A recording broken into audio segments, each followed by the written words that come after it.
Halo, saya Dr. Jenny. Masih di kuliah anatomi. Kali ini untuk anatomi blok reproduksi. Untuk topik kita yang pertama itu adalah organ reproduksi perempuan. Nah, organ reproduksi perempuan dibagi menjadi dua bagian, yaitu bagian eksterna atau bagian luar yang sering disebut dengan vulva dan bagian interna ataupun bagian dalam. Organ reproduksi perempuan bagian eksterna terdiri dari mons pubis, labium maius dan minus, klitoris, bulbus glandula vestibularis mayor atau disebut juga dengan glandula Bartolini, dan bulbus glandula vestibular minor atau sering juga disebut dengan glandula Scans. Sedangkan untuk yang bagian internanya, pars interna, terdiri dari ovarium, tuba uterina atau tuba fallopi, uterus, vagina, dan himen. Kita akan bahas satu persatu dimulai dengan anatomi organ reproduksi perempuan bagian eksterna. Yang pertama adalah mons pubis. Mons pubis ini merupakan bagian organ reproduksi eksterna perempuan yang menonjol di depan simfisis pubis. Nah, simfisis pubis itu apa? Simfisis pubis merupakan persendian atau penyatuan antara os pubis dexter dan sinister. Nah, mons pubis ini sendiri terletak pada bagian depan simfisis pubis dan membentuk daerah segitiga bersama dengan labium maius pudendi. Nah, pada orang yang sudah pubertas, mons pubis ini merupakan bagian yang ditumbuhi oleh rambut kemaluan. Untuk strukturnya sendiri, mons pubis ini mengandung lemak, kelenjar sebasea, dan kelenjar keringat. Yang kedua itu adalah labium maius. Labium maius merupakan dua lipatan besar dari mons pubis sampai ke perineum. Mons pubis di bagian anterior dan perineum di bagian posterior. Labium maius ini merupakan lipatan-lipatan kulit bagian kiri dan kanan yang membentuk rima pudendi atau celah pudenda. Nah, dia juga mengandung lemak, kelenjar sebasea, dan kelenjar keringat, sama seperti mons pubis tadi. Nah, bagian luarnya, dia berambut, ditumbuhi oleh rambut kemaluan, dan bagian dalamnya terdiri dari selaput lendir. Jadi, mulai dari mons pubis sampai ke labium maius, bagian luarnya akan ditumbuhi oleh rambut kemaluan pada perempuan yang sudah pubertas. Nah, di depan dan di belakang dia membentuk komisura atau penyatuan. Yang bagian depan kita sebut dengan komisura anterior dan bagian belakang disebut dengan komisura posterior. Nah, labium maius ini sendiri homolog dengan skrotum pada laki-laki. Bagian yang berikutnya adalah labium minus. Labium minus ini letaknya di komisura anterior. Jadi komisura adalah penyatuan labium maius kanan dengan kiri pada bagian depan tadi. Kalau kita lihat lagi, ada lipatan kecil di bawah komisura anterior, itu adalah labium minus. Nah, labium minus ini terdiri dari corpora atau corpus cavernosa yang berhubungan dengan ramus pubicum melalui dua crura atau cruris. Glans clitoridis dibentuk oleh corpus spongiosum vagina. Kemudian si labium minus ini sendiri antara kanan dengan kiri juga membentuk celah yang posisinya yaitu di belakang glans clitoridis. Celah ini kita sebut vestibulum vagina. Nah, pada labium minus ini terdapat muara orificium uretra pada bagian anterior, kemudian di tengah ada muara daripada orificium vagina, dan pada bagian belakang itu terdapat saluran glandula vestibularis mayor. Kedua labium minus saling berhubungan pada bagian dorsalnya oleh suatu pita kulit yang kita sebut dengan frenulum. Nah, ke arah anterior dia bergabung di depan glans klitoris membentuk prepucium clitoridis. Jadi, kalau labium maius tadi ada komisura anterior dan posterior. Nah, labium minus ini dia juga punya penyatuan antara labium maius kanan dan kiri. Tetapi untuk bagian anterior kita sebutnya dengan prepucium clitoridis. Dan bagian posteriornya kita sebut dengan frenulum atau yang terdiri dari pita kulit frenulum. Nah, si labium minus ini dia mengandung jaringan ikat tanpa lemak dan kelenjar sebasea. Bagian organ reproduksi perempuan eksterna yang berikutnya itu klitoris. Klitoris ini terdiri dari prepucium, glans, corpus, dan crus atau kaki. Nah, bagian klitoris ini mengandung corpus cavernosum yang banyak pembuluh darah. Jadi dia mengandung banyak pembuluh darah dan persarafan sensorik yang luas. Hal ini yang menyebabkan daerah klitoris ini sangat sensitif terhadap rangsangan. Nah, klitoris ini sendiri homolog dengan penis pada laki-laki.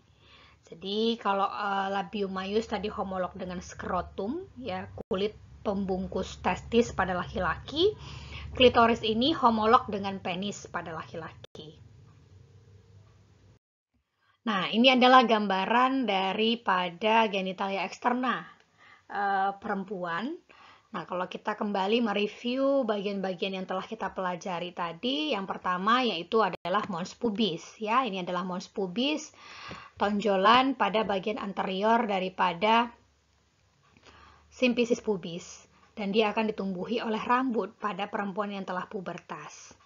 Bagian yang kedua adalah labium maius. Ya, labium maius ini, ya, labium maius lipatan terluar ya. Ini untuk yang kanan, ini untuk yang kirinya sampai ke belakang ini. Nah, ini juga bagian luarnya akan ditutupi oleh rambut kemaluan pada perempuan yang sudah pubertas, sedangkan bagian dalamnya kalau kita lihat di sini, ini bagian dalam labium maiusnya, dia merupakan bagian daripada mukosa, terdiri dari jaringan mukosa. Kemudian untuk bagian labium maius tadi kita bisa lihat ada penyatuan di depan dan di belakang. Yang depan kita sebut dengan komisura anterior ini. Yang bagian belakang kita sebutnya dengan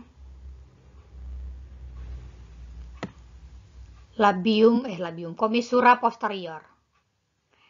Ini adalah komisura posterior. Selanjutnya itu ada bagian labium minus ya. Labium minus kalau kita perhatikan tadi dia tepat di bawah lipatan dalam komisura anterior. Ini adalah komisura anterior. Mulai dari lipatan ini sampai terus ke belakang. Ini untuk yang kanan, ini adalah labium minus yang dexter. Sedangkan untuk yang sinisternya mulai dari sini sampai ke belakang. Nah, ini adalah labium minus yang sinister. Nah, si labium minus ini dia juga membentuk penyatuan, ya kan? Penggabungan tadi. Yang pertama di depan kita sebutnya dengan prepucium. Ini penyatuannya di anterior, prepucium. Sedangkan di bagian posterior itu adalah frenulum yang membentuk pita kulit yang kita sebut dengan frenulum. Kemudian bagian berikutnya itu adalah klitoris. Ya, klitoris. Ini bisa kita lihat. Klitoris bagian-bagiannya di sini ada frenulumnya. Ya, frenulum daripada klitoris. Kemudian ini ada glans. Kemudian ada prepuciumnya, ya, prepucium daripada klitoris. Krusnya sendiri adalah di bagian dasarnya yang melekat kepada bagian labium minus ini sampai ke bawah. Ini adalah bagian krusnya.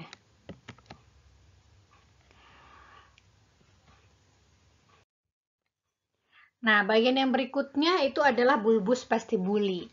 Nah, bulbus vestibuli ini homolog dengan corpus spongiosum penis. Nah, terdiri dari jaringan erektil dan dua bagian yang memanjang. Letaknya terdapat pada bagian lateral daripada vagina, panjangnya kurang lebih 2,5 cm. Ujung posteriornya berhubungan dengan glandula vestibularis major atau glandula Bartolini. Yang berikutnya ada glandula vestibularis major atau Bartolini. Nah, dia ini homolog dengan glandula bulbouretral pada laki-laki. Nah, dia juga terdiri dari dua kelenjar kecil berbentuk bulat terletak di sisi belakang orifisium vagina. Panjangnya 1,5 sampai 2 cm.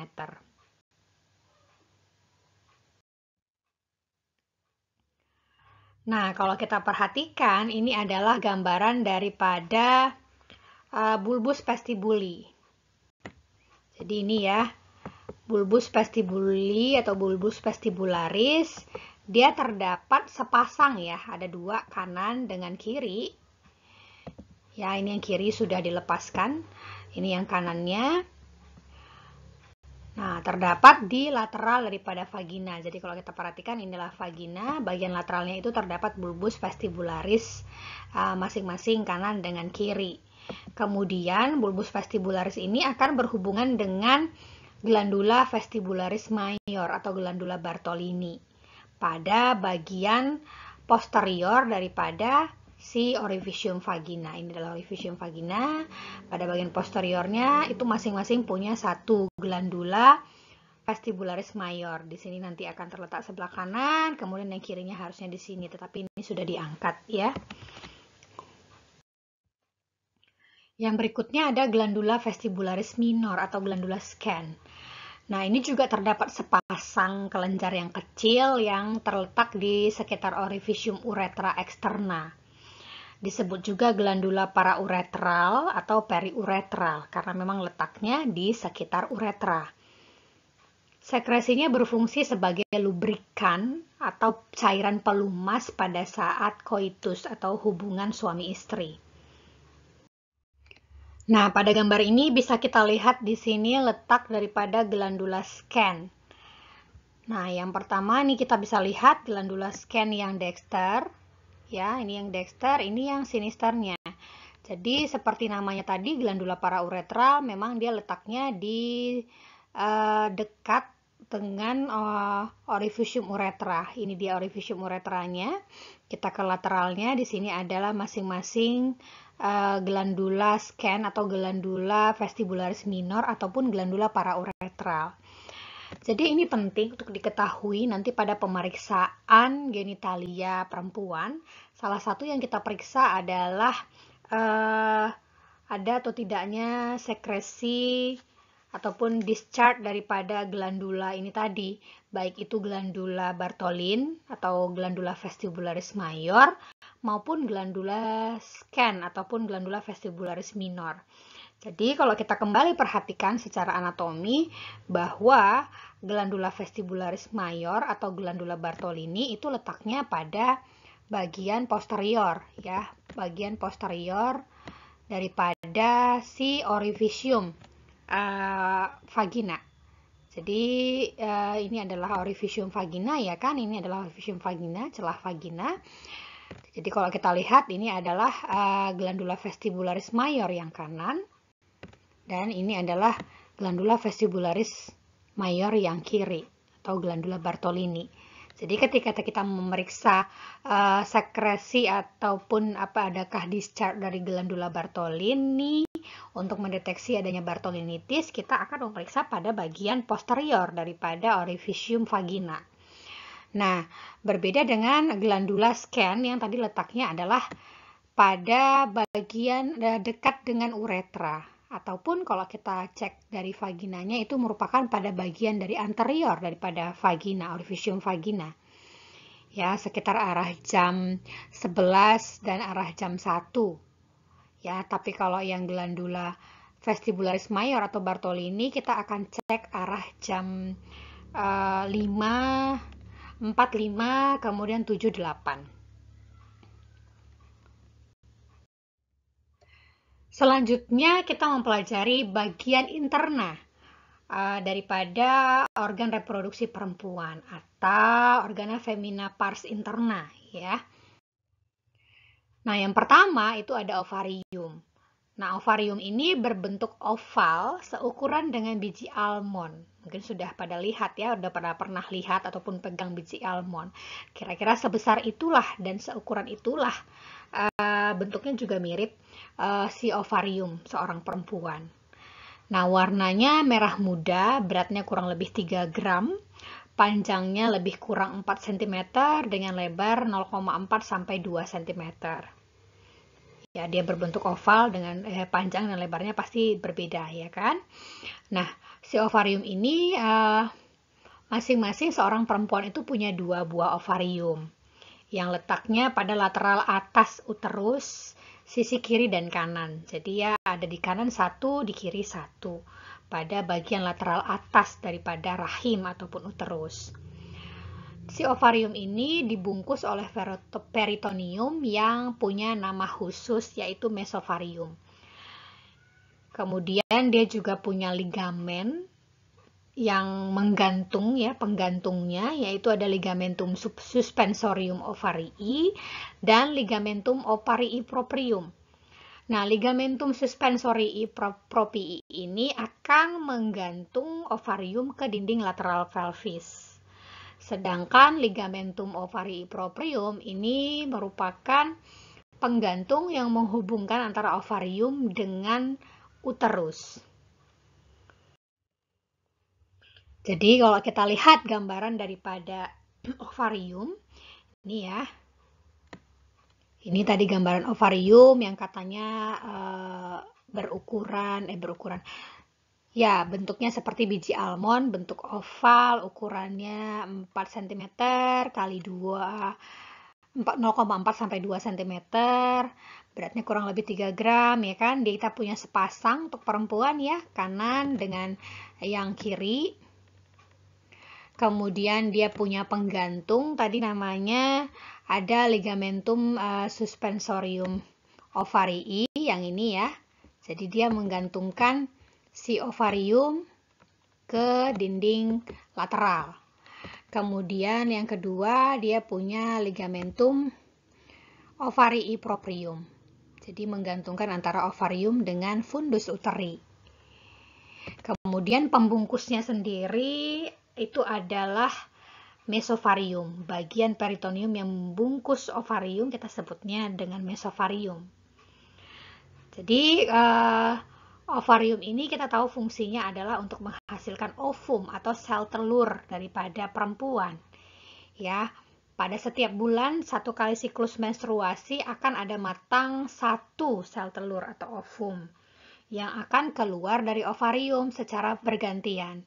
Ya, jadi hanya akan ada 1 bagian ovarium yang akan melepaskan 1 ovum seperti ini ya.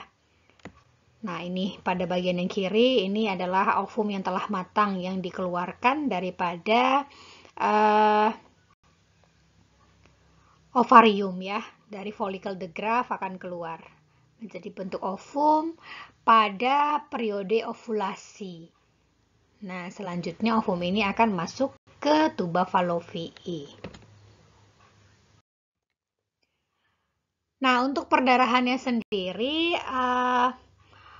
arteri yang memperdarahi ovarium ini terdiri dari arteri ovarica dan arteri uterina pars ascendens atau cabang ascendens. Nah, arteri ovarica ini berasal dari aorta abdominalis. Jadi dia merupakan cabang langsung dari aorta abdominalis yang menuju ke ovarium. Itu arteri ovarica. Sedangkan arteri uterina pars ascendens ini merupakan bagian dari arteri uterina Cuma dia nanti ada satu cabang yang mengarah ke atas, makanya disebut ascendant, yang sebagian nanti memperdarahi ke ovarium. Nah, arteri uterina ini merupakan cabang dari arteri iliaka interna. Sedangkan untuk sistem venanya, dia berasal dari flexus phamphiniformis yang akan bermuara ke vena ovarica. Nah, dari vena ovarica ini agak sedikit berbeda antara yang dextra dan sinistra, di mana untuk vena ovarica dextra itu bermuara langsung ke vena cava inferior.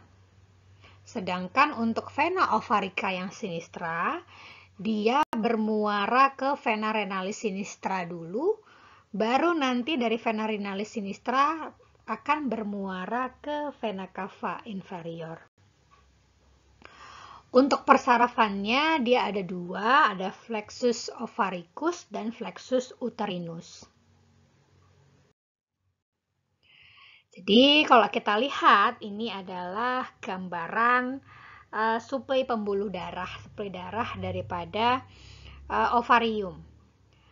Nah, kita mulai dengan arteri ovarica. Ya, di sini yang terlihat memang untuk arterinya hanya arteri ovarica ya. Jadi kalau kita lihat ini adalah arteri ovarica, yang merah-merah ini yang kanan, kemudian ini yang kiri. Nah, arteri ovarica ini merupakan cabang dari aorta abdominalis. Ya, ini adalah aorta abdominalis. Kalau kita lihat, dia merupakan cabang langsung dari aorta abdominalis. Ya kan, dia berlanjut ke ovarium. Sampailah dia di sini ya, ke ovarium ini. Kemudian untuk sistem venanya, tadi ada dari flexus phamphiniformis ya. Flexus phamphiniformis ini nanti bentuk strukturnya kalau kita lihat ya. Saya tunjukkan lagi mungkin waktu kuliah atau waktu praktikum. Di sini nanti ada bentuk anyaman di ovariumnya, anyaman vena. Itu adalah flexus phamphiniformis. Nah, dari flexus phamphiniformis ini akan bermuara ke vena ovarica. Ya kan, vena ovarica. Cuman ada perbedaan di sini antara vena ovarica dextra dan sinistra. Nanti kalau kita lihat pada gambar ini, si vena ovarica dextra, ya ini, dia bermuara langsung ke vena cava inferior. Sedangkan untuk yang vena ovarica sinistranya, yang ini, dia bermuara ke vena renalis sinistra. Baru dari vena renalis sinistra dia bermuara ke vena cava inferior. Struktur yang berikutnya itu ada tuba uterina atau tuba Fallopii. Tuba uterina atau tuba Fallopii ini berperan sebagai saluran ovum atau saluran sel telur pada perempuan. Di samping itu, dia juga berperan sebagai tempat terjadinya fertilisasi atau pembuahan, terutama pada bagian ampula tuba uterina. Ujung lateral dari tuba uterina sendiri itu berada dekat dengan ovarium, sedangkan bagian medialnya itu bermuara ke uterus. Tuba uterina memiliki panjang 8-20 cm dan dia terbungkus oleh selaput yang disebut dengan mesosalping. Secara anatomi, tuba uterina ini dibagi menjadi 3 bagian. Yang pertama itu ada infundibulum, yang kedua ada ampula, dan yang ketiga ada isthmus. Infundibulum merupakan bagian tuba uterina yang letaknya di sisi lateral. Pada bagian ujungnya terdapat struktur yang mirip dengan rumbai atau jari-jari yang kita sebut dengan fimbriae. Bagian yang kedua itu ada ampula. Ampula merupakan bagian yang melebar daripada tuba uterina, tempat terjadinya fertilisasi atau pembuahan pada seorang perempuan. Kemudian yang ketiga itu bagian isthmus, ini adalah bagian tuba uterina yang menyempit. Ini letaknya di arah medial, tempat muara tuba uterina ke uterus. Nah, tuba uterina ini sendiri diperdarahi oleh arteri uterina. Nah, kalau kita perhatikan pada gambar ini kita bisa melihat struktur daripada tuba uterina. Jadi, mulai pada bagian ujung, di sini ada struktur yang mirip jari-jari tadi ya. Ini adalah fimbriae-nya. Kemudian di sini dasarnya ini adalah infundibulum. Kemudian di sini struktur yang berikutnya itu adalah bagian ampula, ya, bagian yang melebar itu ampula. Kemudian bagian yang berikutnya itu adalah ismus. Ini yang menyempit dan akan bermuara dia ke bagian fundus uterus, ya. Kalau kita perhatikan di sini nih, ini adalah bagian ismusnya masih dan akan bermuara ke fundus uterus. Jadi kalau kita lihat perjalanan daripada ovum, nah tadi berkaitan dengan fungsi tuba uterina sebagai saluran ovum, ya dia akan keluar dari ovarium ini, keluar kemudian ditangkap oleh fimbria ini, kemudian dia akan bergerak ke arah ampula. Ya, apabila ada sperma yang masuk, bisa terjadi fertilisasi. Nah, kemudian dia akan bergerak. Kalau terjadi fertilisasi, berarti terbentuk zigot. Zigot yang akan bergerak kemudian sepanjang tuba. Kemudian dia akan masuk ke uterus. Ya, kemudian akan bernidasi di dinding uterus. Nah, kalau tidak terjadi fertilisasi, ovum yang keluar juga akan tetap bergerak sampai ke dinding uterus, kemudian dia akan luruh dan terjadilah proses menstruasi. Nah, bagian yang berikutnya itu uterus. Bentuknya itu seperti buah pir terbalik. Terbayang ya, buah pir terbalik berarti bagian yang lebarnya itu terdapat pada bagian atas yang kita sebut dengan fundusnya. Nah, ukurannya 7,5 kali 4 kali 2,5 cm. Bagian-bagiannya itu terbagi atas 3, ada fundus, corpus, dan cervix. Posisinya itu membungkuk ke depan ya, atau disebut dengan antefleksi. Bagian anterior itu nanti kita dapat menemui adanya excavatio vesicouterina. Jadi ada celah ataupun ruangan yang memisahkan antara vesika urinaria yang ada di anterior daripada uterus dan uterus sendiri. Kemudian kalau bagian posterior itu nanti ada celah atau ruangan juga yang kita sebut dengan excavatio rectouterina. Jadi sesuai dengan namanya antara uterus dengan rektum di bagian belakang. Nah, untuk excavatio rectouterina ini sering disebut dengan cavum douglasi. Nah, cavum douglasi ini juga penting kita tahu. Salah satu kaitan klinisnya adalah nanti untuk mendiagnosis adanya kehamilan ektopik tuba terganggu. Ya, kehamilan ektopik terganggu di mana kehamilan atau nidasi yang normal itu adalah pada fundus uterus, ya kan. Apabila terjadi nidasi di luar fundus uteri, seringnya itu terjadi di tuba, sepanjang tuba, jadi zigotnya berkembang di sana sampai pada batas elastisitas yang bisa ditahan oleh tuba. Dengan perkembangan janin, lama-kelamaan tubanya itu bisa robek, bisa pecah, dan akan terjadi perdarahan. Nah, kalau terjadi perdarahan, darahnya ini akan mengumpul atau menumpuk di cavum douglasi ini. Maka nanti salah satu diagnosisnya adalah dengan kuldosintesis namanya. Kita melakukan aspirasi ke arah cavum douglasi. Apabila kita temukan darah, itu kemungkinan itu merupakan diagnosis pasti dari kehamilan ektopik terganggu. Nanti mungkin akan dijelaskan lebih rinci pada bagian obgyn ya. Nah, ini adalah gambaran uterus ya, uterus dengan adnexanya atau jaringan pendukungnya ya. Jadi uterus tadi seperti disebutkan bentuknya seperti buah pir terbalik. Kemudian kalau dibilang ukurannya sebesar telur ayam Eropa ya, atau ayam ras ya. Nah, bagian fundus ada bagian paling atas yang dia bagiannya lebih melebar ya, ini fundus, kemudian ini adalah korpusnya, kemudian bagian paling distal itu ada namanya serviks.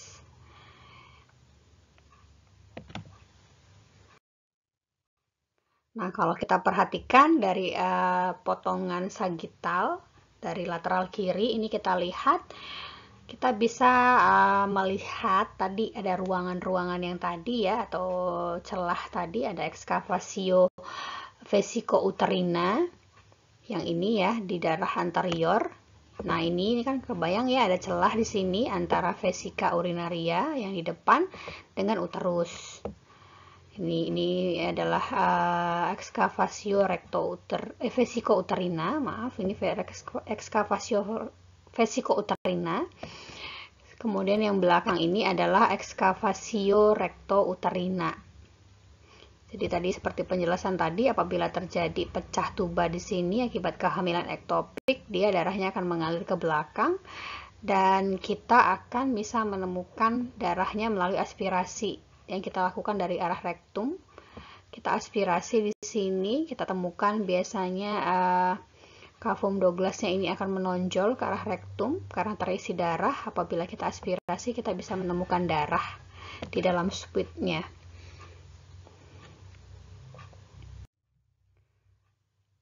Nah, ini gambaran yang menunjukkan posisi normal dibandingkan yang abnormal daripada uterus. Seperti kita jelaskan di awal bahwa posisi normal dari uterus ini sendiri adalah antefleksi ya, jadi membungkuk ke arah anterior. Jadi kalau kita perhatikan pada gambar ini adalah posisi normal daripada uterus, antefleksi. Ya, posisi normalnya adalah antefleksi. Nah, apabila posisinya berbeda dari posisi normal ini, kita sebutnya retroversi ya. Retroversi di mana posisi uterus itu tidak membungkuk lagi ke depan normal seperti gambar ini, tetapi dia agak sedikit bergeser ke arah belakang. Jadi ini tampilannya bisa kita lihat, ini adalah derajat 1 retroversi, kemudian yang biru ini adalah retroversi derajat kedua, kemudian yang ketiga ini adalah retroversi derajat ketiga. Jadi kepentingannya untuk apa? Salah satu yang menentukan fertilisasinya berhasil atau enggak adalah ada pengaruh daripada posisi uterusnya, apakah normal atau tidak. Jadi seorang perempuan itu kecenderungan untuk dapat hamil apabila posisi normalnya itu posisi uterusnya itu normal, itu kecenderungan untuk hamilnya lebih besar dibandingkan yang posisi uterusnya itu mengalami retroversi, terutama yang derajat 2 dan 3 ya. Derajat 2 dan 3 ini biasanya menjadi salah satu penyebab terjadinya infertilitas. Nah, lapisan daripada uterus ini ada 3. Bagian yang paling luar itu adalah perimetrium. Kemudian bagian yang kedua ini ada myometrium yang terdiri dari jaringan otot dan berperan nanti dalam kontraksi uterus pada saat persalinan.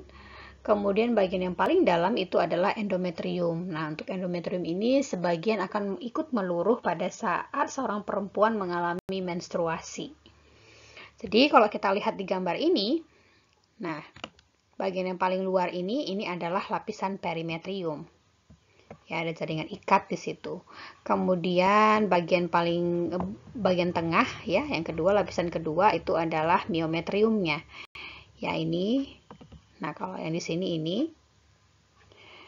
Nah, ini adalah bagian myometrium. Nah, dia ini berperan nantinya dalam kontraksi uterus pada saat persalinan ya. Kemudian untuk yang ketiga ini adalah lapisan endometrium ya, bagian yang paling dalam. Nah, lapisan ini sebagian akan meluruh pada saat menstruasi. Nah, uterus juga punya alat fiksati atau ligamentum yang menggantungnya. Ya, Ligamentum ini berperan penting untuk mencegah terjadinya prolapsus uteri. Nah, prolapsus uteri adalah kondisi di mana ligamentum daripada penggantung uterus ini lemah sehingga sebagian atau seluruh bagian uterus itu keluar melalui orifisium vagina. Nah, alat fiksasi uterus ini terdiri dari ligamentum ovarii proprium, ya. Kita tahu ligamentum ovarii proprii atau proprium, ya. Bedanya hanya kalau proprii itu berarti menunjukkan 2, proprium itu hanya 1. Nah, itu adalah ligamentum yang menghubungkan antara ovarium dengan uterus. Ligamentum yang kedua itu adalah ligamentum teres uteri.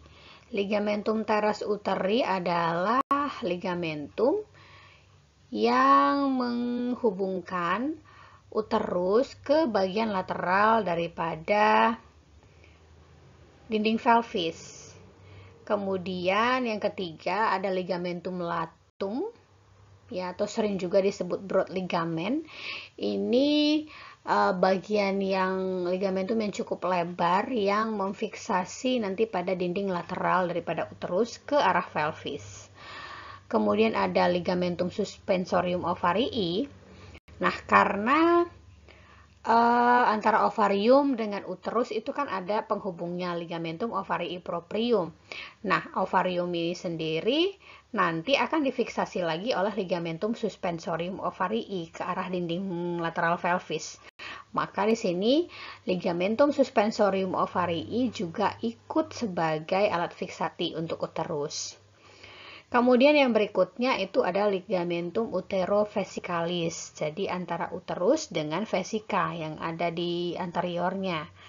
Kemudian yang terakhir ada ligamentum uterosacralis. Berarti ini yang ke arah posterior antara uterus dengan bagian dinding posterior pelvis ke arah sakrum atau ke arah sakral, ya.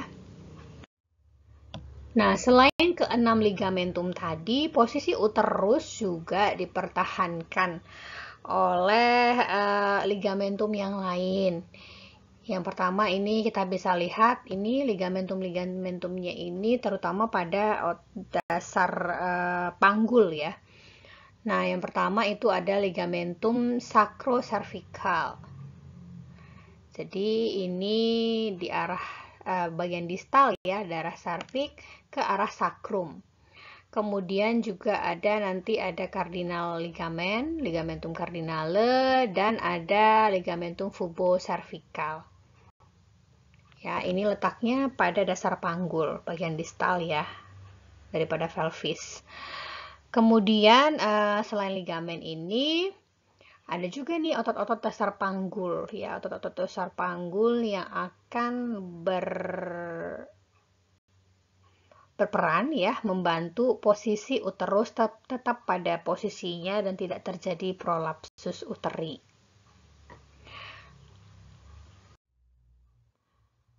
Nah, pada gambar ini menunjukkan kondisi prolapsus uteri, ya, prolapsus uteri di mana si uterusnya itu keluar ke arah orifisium vagina akibat kelemahan daripada alat fiksati atau penggantungnya dan kelemahan daripada otot-otot dasar panggul. Jadi kalau kita lihat, ya, pada gambar ini si uterusnya ini sudah keluar, sudah masuk bahkan ke arah vagina. Ya, ini kita lihat ini adalah vaginanya, ya, vaginanya. Di sini tentu orifisium vagina eksternanya, ya kan? Nah, ini serviksnya justru sudah melampaui orifisium vagina eksterna. Ini bisa terjadi karena tadi kelemahan daripada alat fiksati dan otot-otot dasar panggul. Nah, kondisi prolapsus uteri ini meningkat risikonya pada ibu-ibu yang memiliki riwayat partus normal, ya, persalinan pervaginam, dan multipara. Ibu-ibu yang melahirkan berkali-kali ya, semakin banyak dia melahirkan per vaginam, semakin tinggi risiko terjadinya prolapsus uteri, terutama nanti pada saat usia lanjut.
Nah, pada gambar ini kita bisa lihat nih gambaran serviks ya.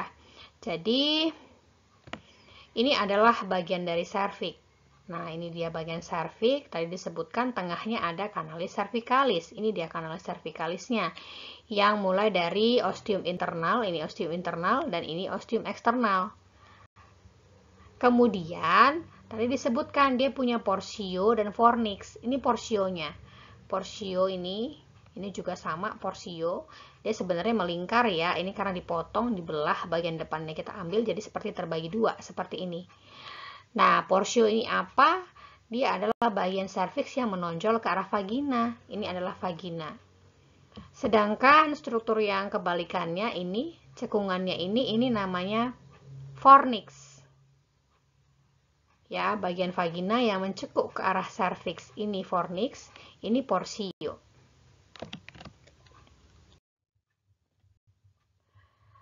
Oke, pada gambar ini kita bisa jelaskan yang pertama, serviks merupakan bagian dari uterus ya. Tadi kan ya, bagian paling distal daripada uterus. Jadi kalau kita lihat kembali, ini tadi uterusnya ya, bagian distalnya ini ada serviks yang akan berbatasan dengan vagina. Kemudian pada gambar ini kita bisa lihat nih.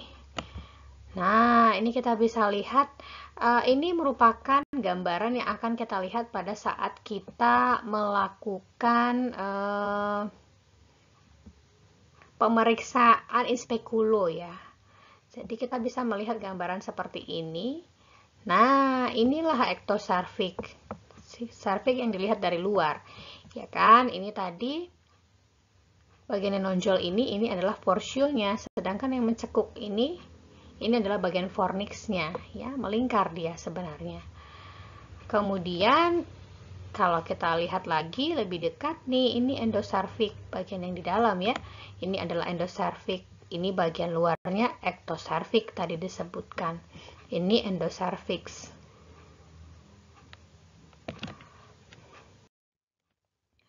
Nah, bagian yang berikutnya itu vagina.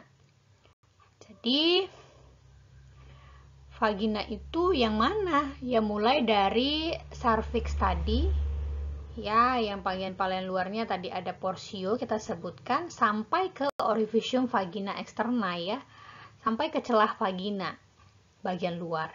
Panjangnya 7,5 sampai 10 cm. Bagian atasnya mengelilingi cervix porsio.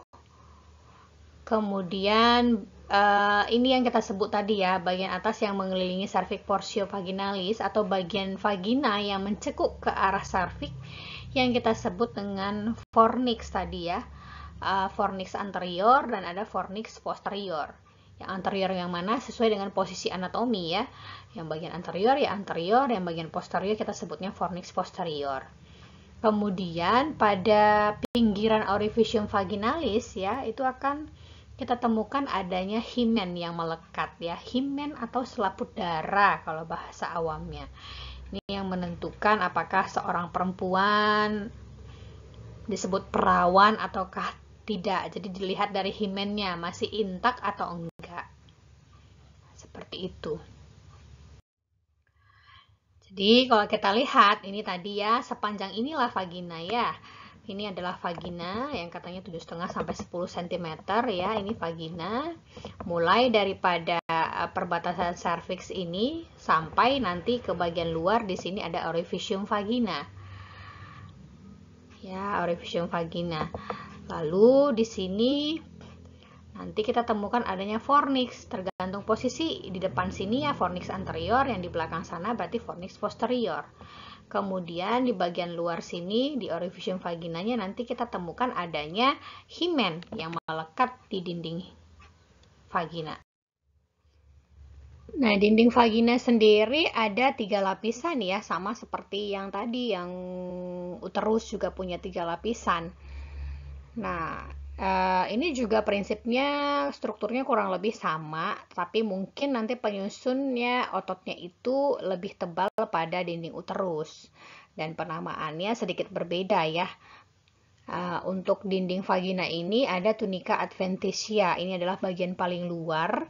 Kemudian ada tunica muskular yang terdiri atas otot. Di sini ada 2 lapisan otot, yang muskular sirkular yang bagian dalam dan longitudinal yang bagian luar. Kemudian yang ketiga, lapisan yang paling dalam itu ada tunica mucosa. Nah, ini nanti terjadi perubahan jenis epitel ya. Pada perempuan setelah dia mengalami pubertas, epitel pada dinding tunica mucosa daripada vagina akan berubah menjadi epitel squamosa.